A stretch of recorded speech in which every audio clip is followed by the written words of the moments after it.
Yo, it's Elut, and welcome back to my Forced Units Only hard mode run of Radiant Dawn.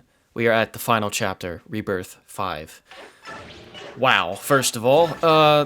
But yeah, so I'm going to do a quick sort of gloss over of the skills if you'd like to pause the video and take a longer look. But really all you need to know is Celerity on Rafiel. We're deploying everybody but Sothe.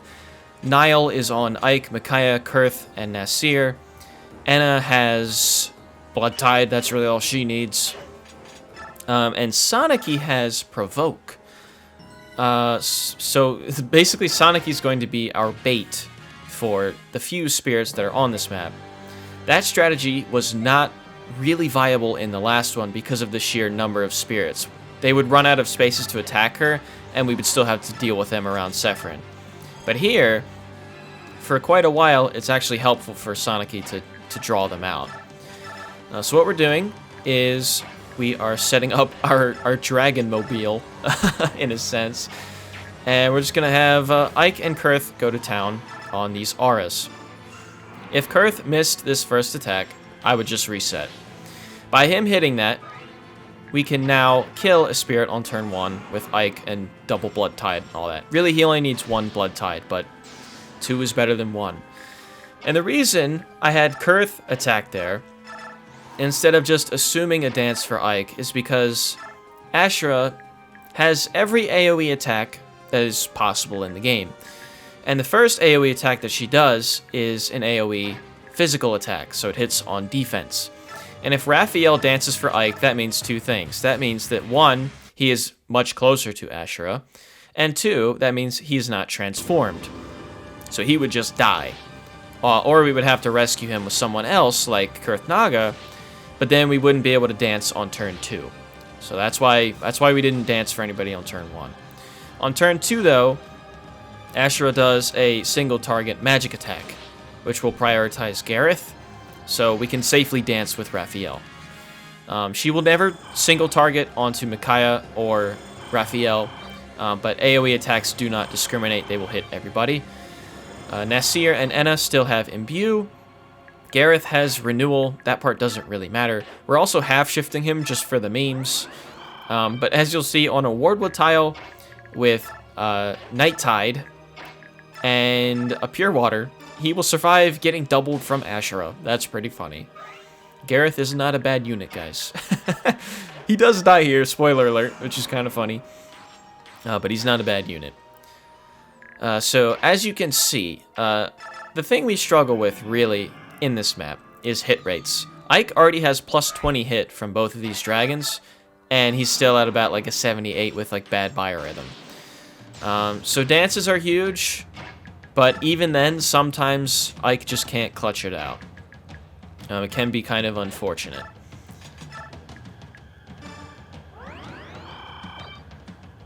Also, I love this final map boss theme, whatever you want to call it.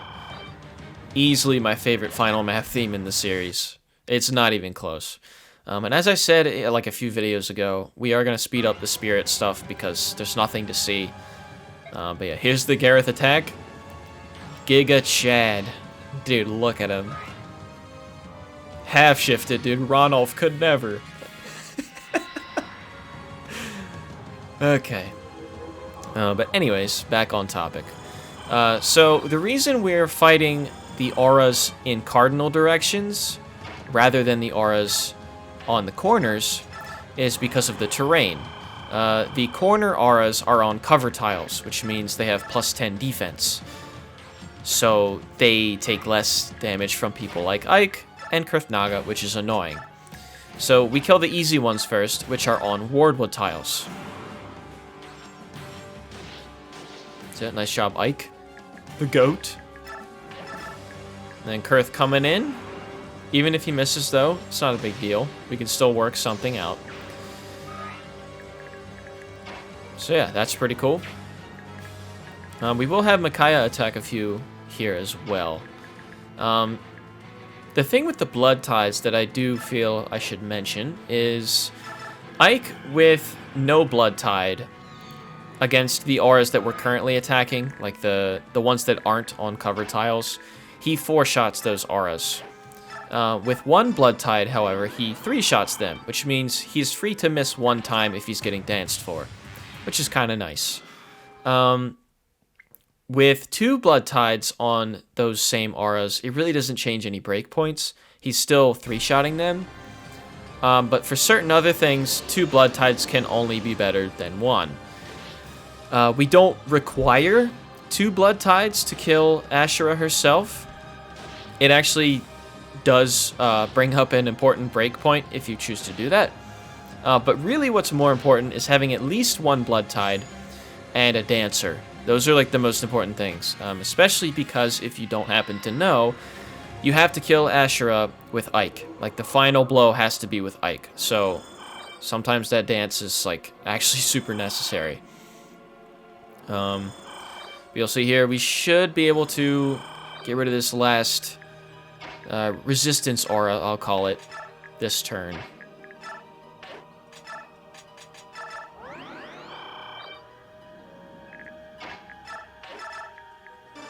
And of course, as you can see, hit rates, as I said, are an issue. Nasir has like 50 hit with no Blood Tide bonuses or anything, so it can be rather rough. I mentioned this in Rebirth 1, but I could have gotten like the Matrona staff, which is a physics staff that ups your biorhythm, and that could have potentially marginally helped at a certain point.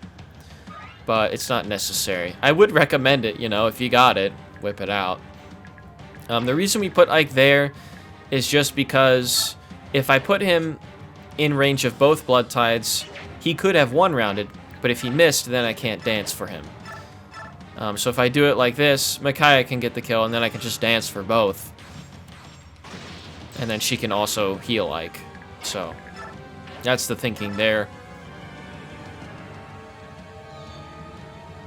And I'm not attacking with Gareth or Enna because Enna does like shit for damage. And Gareth, I don't think even does that much damage either, but he has like 30 hit or something. Again, we are half shifting him for the memes, but it wouldn't be a whole lot better, you know, even if he wasn't. Yeah, it's Gareth. Like he's just a Blood Tide bot. It's fine. We respect him for that. It's a good skill. Sanaki gaining, nice. Okay, so that right there was a single target physical attack, which she will prioritize Nasir. He also gets doubled, but look at that imbue, my god. He doesn't really care. He shrugs that off, no problem. Once Gareth dies, you will see she will no longer prioritize the single target magic attack on Gareth because he's not there. She will instead go for Ike. Just something to note. So here, I think I was just sort of figuring out how I want to space everybody out here.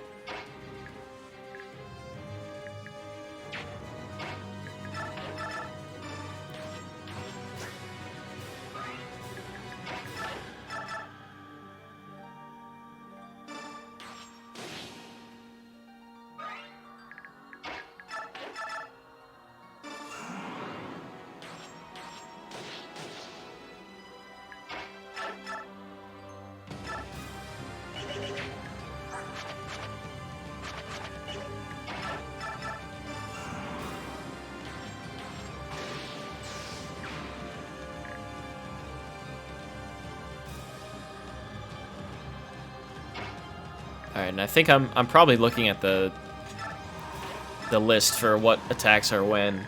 So I transform him there because his gauge was low. But I believe the next turn is an AoE physical attack again. So we have to sort of guard Micaiah and Rafiel. You have to keep that in mind. I don't remember all of them off the top of my head anymore. I don't really need to necessarily, but I definitely was looking at them while I was playing. Because this is the longest I've ever been in this chapter, to be honest. Normally I'm out in like, 4 turns or something, 4 or 5 turns with a full party. But we get kind of unlucky at certain times later on. It takes longer than I would have liked. It is what it is, but it's worth noting. Here, I believe, is where Gareth dies. Like I said, the second Blood Tide is nice, mostly for the hit rate, but the damage doesn't really super matter. Objectively, I could have kept him alive, and I should have, but you know, if it's not necessary, you know, I'm still gonna finish the chapter. I don't really care. And here I believe we kill this one with Micaiah, and then we rescue with Kurthnaga. Because like I said, there's an AoE physical attack coming up, which is why we ran Rafiel to the back. That's also why we gave him celerity, just so he can weave in and out a little better.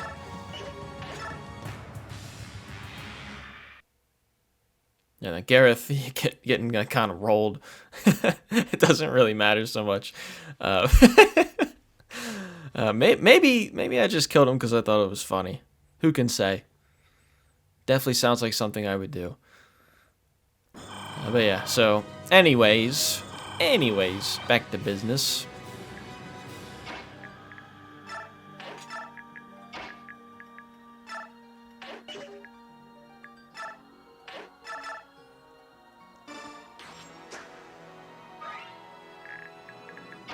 And now I don't think we can finish this one this turn.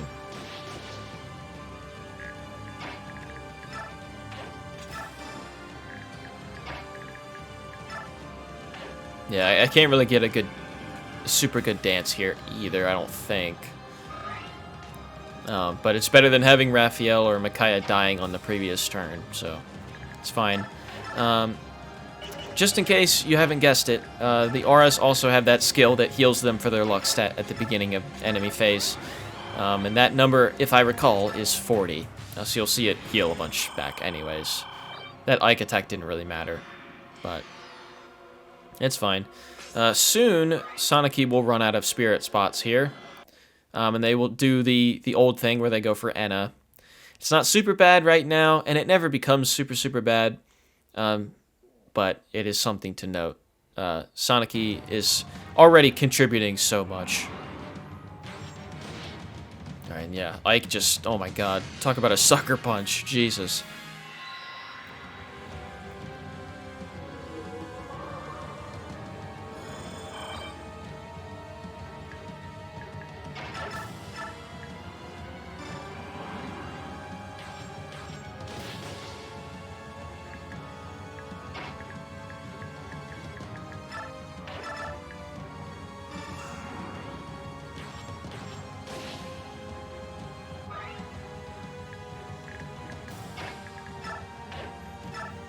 Then here we do it on this spot so that we can heal, and then Micaiah can also be danced for, along with Ike.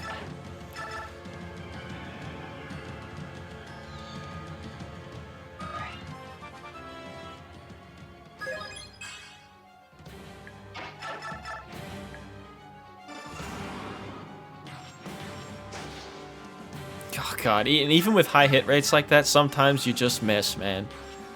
Sometimes you just miss. Alright, so there's one aura left. Not too bad. Not too bad. You might be thinking I'm about to wrap this up, but no. Not quite. Ike strikes out a few times. It's kind of sad. He starts to get back on that bad biorhythm shit, which can be kind of annoying. So AoE magic attack here. Not a big deal for most people, but it is a big deal for Ike. Oh, and I forgot to mention too, we had a Seraph Robe and a Draco Shield sitting in the convoy for quite a while now. No one really gets much out of them anymore, so I just gave them both to Rafiel. Just buff them up a little bit. Maybe it helps, maybe it doesn't. I didn't really look at the math so much, but it wouldn't change any breakpoints for anybody else. Or actually, like Ike and Micaiah, I believe both have capped defense anyways. So it doesn't really matter for those two, but something to note. It's a little bit funny.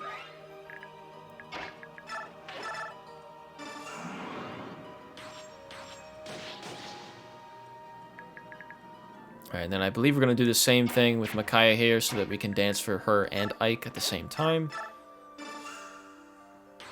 And these ones are on cover tiles, so Micaiah does some damage that's like actually noteworthy.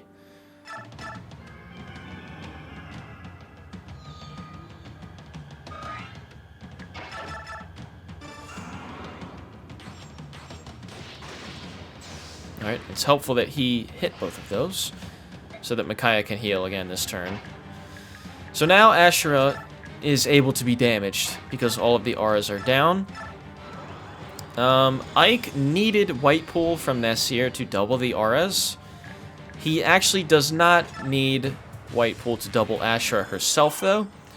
The auras have 35 attack speed, so Ike, even with capped speed, would not be able to double. His cap is 37. Our Ike has 36. And Ashera, her weapon weighs her down a little bit. Actually, like, quite a bit, if I recall correctly. It's, like, by 8, I think. So her attack speed is actually 32, which means our Ike at 36 speed naturally doubles her. So that's pretty cool. If our Ike had a little bit lower speed, then we could just White Pool it, and he'd be fine either way. So here, Micaiah actually got silenced on this one. She didn't on the old one. But Nasir and Enna both have a skill called Boon, which at the start of player phase cures status effects for adjacent units. So that's pretty cool. That's actually pretty nice. I can't even lie. The dragons love having adjacent unit skills. It's very interesting. So this is the combat window with 1 Blood Tide. Ike does 25 damage per attack. So if we had 2 Blood Tides and he was doing 30 damage per attack, we would exactly 4-shot Ashera. So that is noteworthy. But if Ike misses one of those attacks and already got danced for, then, you know, Ashera's, she's still living. And we have to get the final attack with Ike anyways. So what we will need here is a hit from Kurthnaga if Ashera is at full health. And then we need Ike to hit all 4 after that. Or what actually happens, I believe, is she's like 2 off from max health somehow. Like she just doesn't regenerate enough. And then Nasir hits her for like 14 damage. And then Ike perfectly kills with 4 attacks after that. But as you'll see, hit rates tend to be an issue at a certain point. It's kind of obnoxious. That's something you have to deal with. So right now, I decide, you know what, we can't really kill her this turn anyway. Let's kill some spirits so there's less things in the way.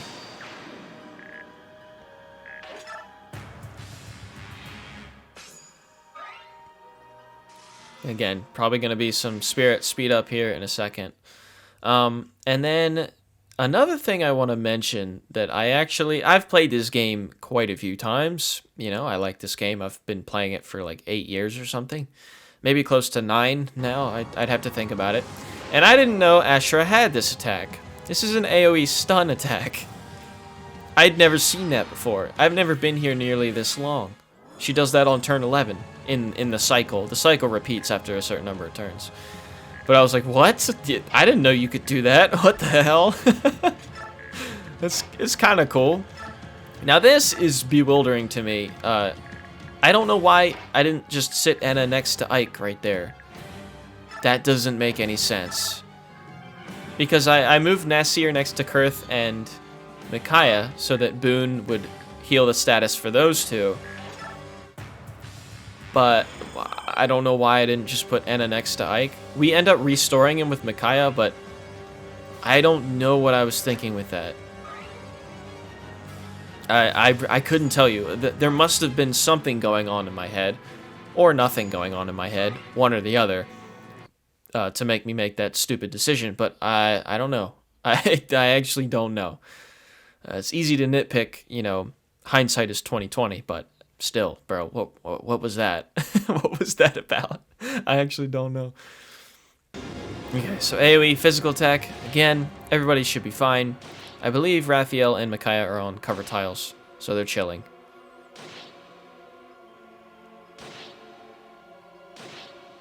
Ooh, yeah. Yeah, okay, so that's interesting. So, if Rafiel was not on a cover tile there, he would have lived with like 4 HP, which means if we didn't give him like the Seraph Robe or the Draco Shield or whatever, he actually would die without a cover tile. So that's interesting. That's interesting, actually. But yeah, so we're going to restore Ike. I guess I figured I could dance anyways on the next turn, but still. Again, the whole Enna move is really dumb. And I think we just go for it here.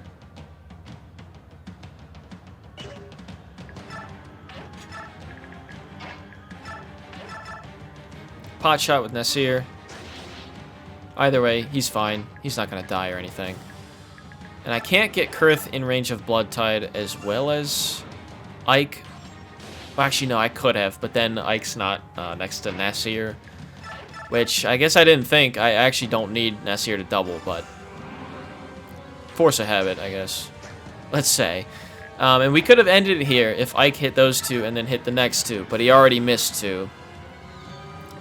So that's kind of an L until the next turn, at least. I do believe we wrap it up on turn 14. That number sounds right to me.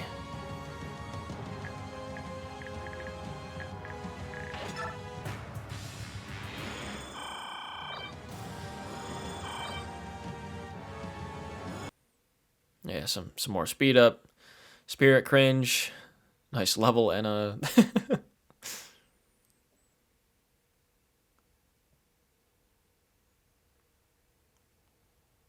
God, yeah. No, look, I really tried to not use speed up for some of this stuff. Like, but it's a drug, man.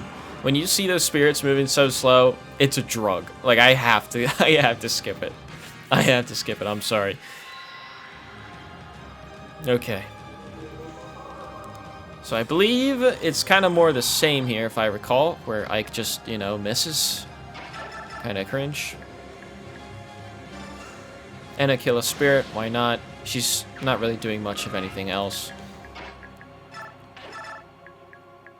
And Kurthnaga Blood Tide? Yeah, so if Kurth hits, then Ike can kill with a dance if he hits every attack. Still gonna attack with Nasir because, you know, why not? But it's already not super likely. We're gonna do that thing again, I believe, where we move Micaiah in a way so that she can also be danced for Ike, so that she can heal him a second time. But I know for a fact that he misses one of these, at least.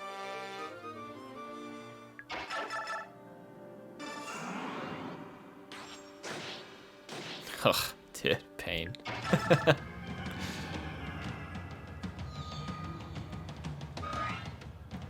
Yeah, so there's no real sense in attacking anymore, because it's just not gonna happen. The numbers don't work out. So we just kill a spirit, and then Ike, I believe, just concoctions. Or elixirs, one or the other. Same thing.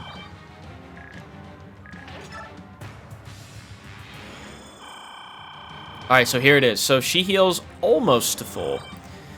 And if she did heal to full, we would need Kurth to hit and then Ike to hit 4 attacks. But actually, by being 2 below her max health, Nasir can hit her for 14, which puts her at 104. And then Ike is doing 26 per attack with Blood Tide.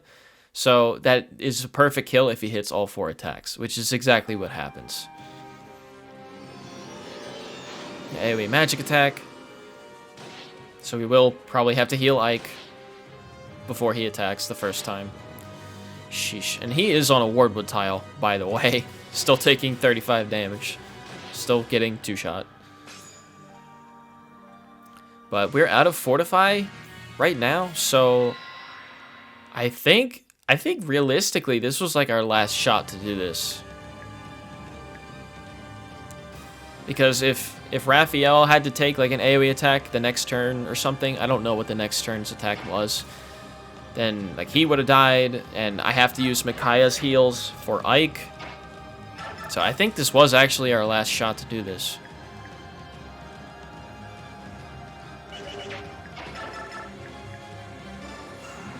Yeah, so we don't technically need Kurth to hit, so we clear that out so that Ike can, you know, get Blood Tide again.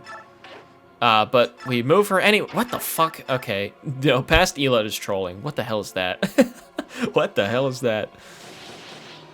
But the numbers work out, as you'll see. 26 times 4 is 104. So we're just going to heal Ike again. And the Matrona staff would have been goated right here with Ike's 59 hit. But we dance. And Ike's gonna go for it. It's a perfect kill if he hits both.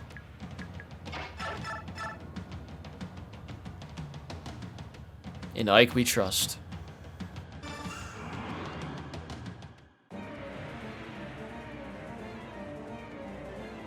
We have to put an end to this. Take all the power I have. Thank you. I'll use it well.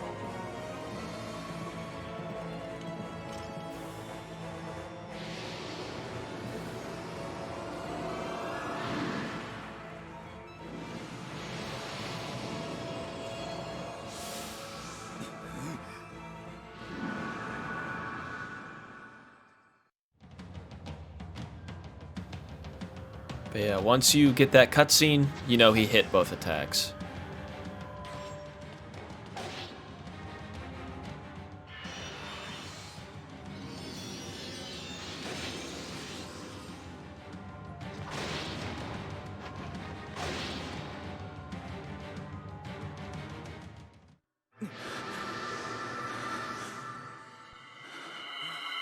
We're gonna skip some of the cutscenes here. If you want to watch them, you know, they're on YouTube somewhere. But I wanted to play the one because it's like kind of cathartic when you actually do beat it.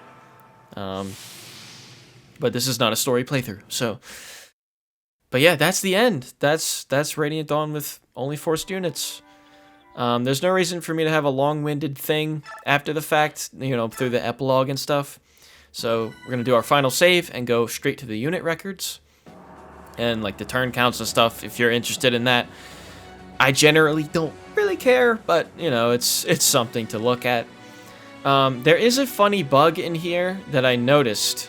And if you've seen some of my Path of Radiance videos, you've heard me talk about this before. Khalil and I believe Makalov both have wins at the end of this, despite me never deploying them for the entire run. I think it's only like 1 and 2 wins, respectively. And the reason that happened is just because in Part 3, Chapter 10, when Alencia and her entire crew is green units, it counts their wins as green units, which is kind of funny because it's like Jeffrey in Path of Radiance.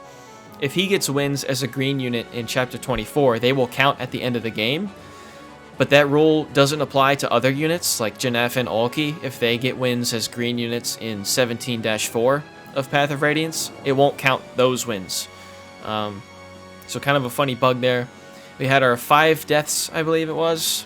Rip in peace, Gareth. We do a little trolling, half shift. But everything else, from what I remember, is pretty much what you would expect. The top 5 is a little bit funny, simply because 2 units, I believe 2 units in the top 5 are only there because of Part 4 maps.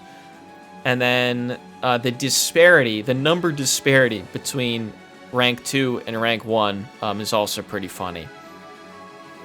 So I'll let you do that. Har with only 3 wins is also pretty hilarious. That just should not be allowed. Like, that's funny. How does Heather have more wins than Har? It's really something. It's really something.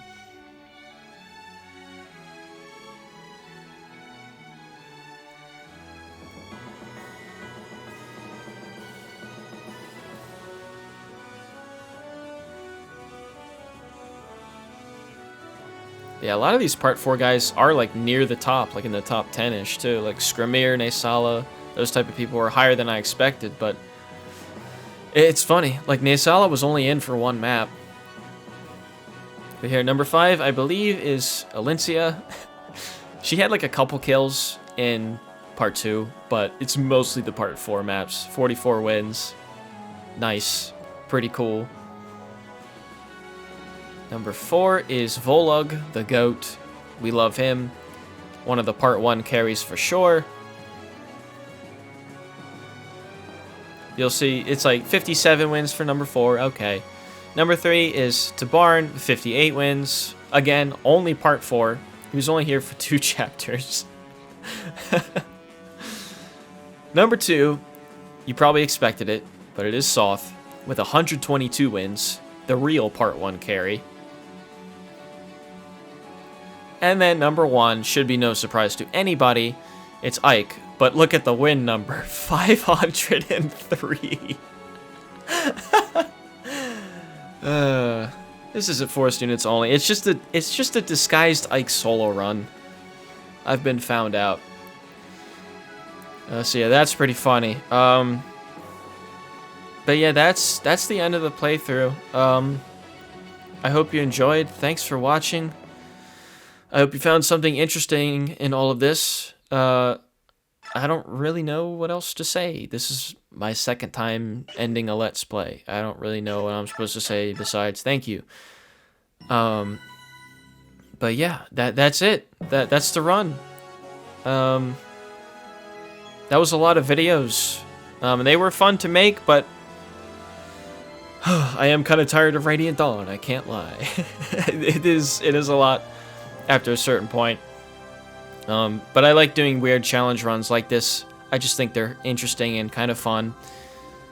So, yeah, just for like the 5th time already. Thank you for watching. Thanks for making it through all these videos. I don't know what I'm doing next or anything like that. But I'll see you around. Just peace out.